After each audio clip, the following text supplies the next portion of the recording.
Incidente all'ora di pranzo lungo la strada provinciale 34 nel comune di Sernaglia della Battaglia, proprio di fronte al campo di Tamburello di Fontigo.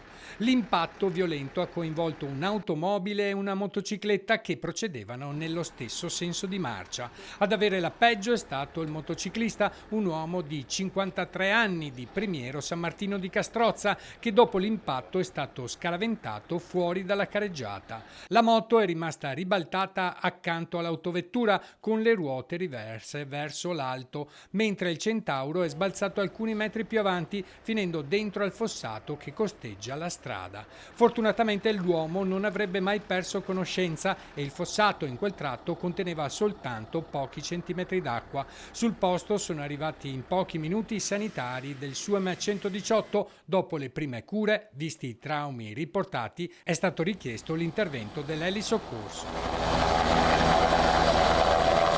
L'elicottero ha trasferito in pochi minuti il ferito all'ospedale Caffoncello di Treviso. Le sue condizioni sono state giudicate serie, ma non sarebbe in pericolo di vita. Presenti anche i vigili urbani impegnati nei rilievi per accertare l'esatta dinamica dello schianto, i carabinieri e i vigili del fuoco che hanno provveduto alla messa in sicurezza dell'area e dei mezzi coinvolti. Tra i residenti della zona torna intanto il tema della sicurezza stradale. Molti segnalano infatti come il tratto sia frequentemente percorso da veicoli che non rispettano i limiti di velocità, chiedendo maggiori controlli per prevenire nuovi incidenti. C'è delle moto che vanno via a 120-130 all'ora e anche macchine. Da che rotonda la passa per il paese e Per cui viene fuori. potrebbero fare un senso unico. Possono fare un senso unico.